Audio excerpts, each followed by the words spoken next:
the Vanar army descended from Mount Suvail and entered the forest adjoining the city of Lanka. As the army burst in like a flood, the frightened beasts and birds in the forests fled in all directions. Gazing now from below at the mountain fortress and the divinely beautiful city constructed by Visvakarma, Ram was again filled with wonder and exclaimed, "What beauty! What wealth!" The Vanars, for their part, noted the Rakshasa warriors' strength and readiness for battle, the thick walls and mighty engines of defense. From Lanka, all ready for war, the sounds of drums and trumpets issuing from the city increased the eagerness of the Vanars for battle. The army stood in ordered divisions as instructed by Ram. Looking at Lanka, he said, "Lakshman, look at the beauty of the city." Then his mind turned to Sita. She would have known by now, he thought, of his arrival with the army, and her depressed heart must have revived. But he spoke nothing of this and engaged himself in the arrangements of the army.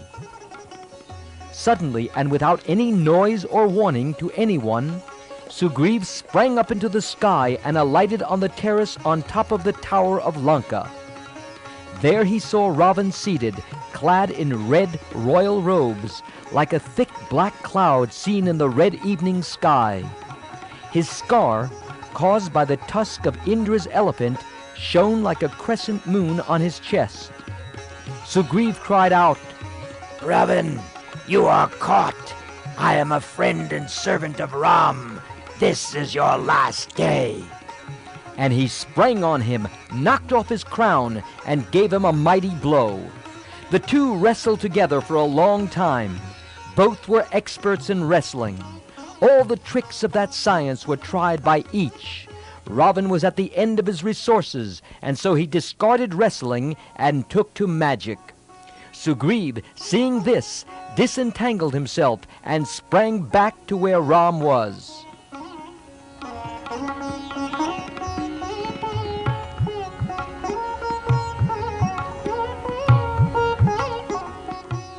The Vanar leaders, who saw the son of Surya, the sun god, return, shouted praises and made a great roar of congratulations at this daring-do. It was rash and reckless, no doubt, but it would give the Rakshasas some idea of the courage of the foes they were up against. Ram, too, was glad to see that Sugriv had returned safe. Observing bleeding wounds on his body, he said, "Sugriv, I am filled with wonder and joy at your valor. But what you did was not right. It is not for a king to rush into risks. How could you suddenly and without consulting anyone take such a dangerous course?" Sugriv confessed, "True, it was improper to rush into battle without consulting you. But when I saw the villain who had insulted Sita, I was overwhelmed by anger and forgot my duty." Next, the Vanar army surrounded Lanka on all sides in the manner laid down by Ram. Ram sent for Angad and said to him, "Prince, take this message from me to Ravan, and tell him this. O great sinner, your end is approaching. Ram waits at your fortress gate, ready for battle. Trusting in the boons of the demigods, you have become proud and wicked. You have troubled the world too long, and have committed too many heinous sins. The time has now come for the world to be cleansed of you. If you come out in the open and fight and die in battle, your sins will be washed away, and you will gain a place in the world above as a hero. But if you love your life, humbly restore Sita to her lord and beg for forgiveness. Then you can escape with your life. Whatever happens, you are fit to be king no longer. The kingdom of Lanka now belongs to Vibhishan. He is worthy to rule and protect his people. If you are not willing to surrender and seek safety, then have your funeral ceremony performed in advance. Bid final farewell to all your dear possessions in Lanka. Prepare for death.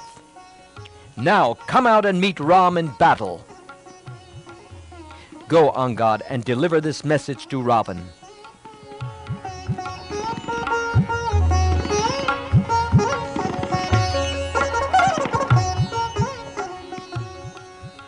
As instructed by Ram, bold Angad delivered his message.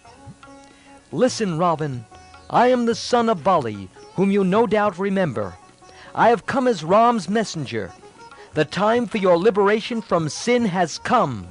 You may, if you choose, die in battle and attain the heaven of brave men, cleansed of your foul sins. But if life is dear to you, you may beg of Ram after humble surrender. He never refuses mercy to a suppliant. If what I have heard about you is true, you will elect to fight, which means you choose to die. I would advise you to say goodbye to your kinfolk and complete your funeral ceremonies yourself, for none of your race will be left to perform them. Yes, take a last look at Lanka. Ravan's rage flared up like a flame, and he shouted, "Seize him! Kill him, the wretch!" At once, 2 Rakshasas caught hold of Angad. He rose into the sky, carrying these 2 Rakshasas on either side of him, and then flung them down. He went higher up, and coming down, kicked and broke off the tower of the king's palace. Then with a single leap, he returned to where Ram was. Dazed by Angad's exploit, the Rakshasas were filled with fear, but they did not disclose it. Ravan too heaved a heavy sigh at the sight of the broken turret. He looked on it as a bad omen. As soon as Angad returned, Ram issued orders to the army to begin the assault on Lanka.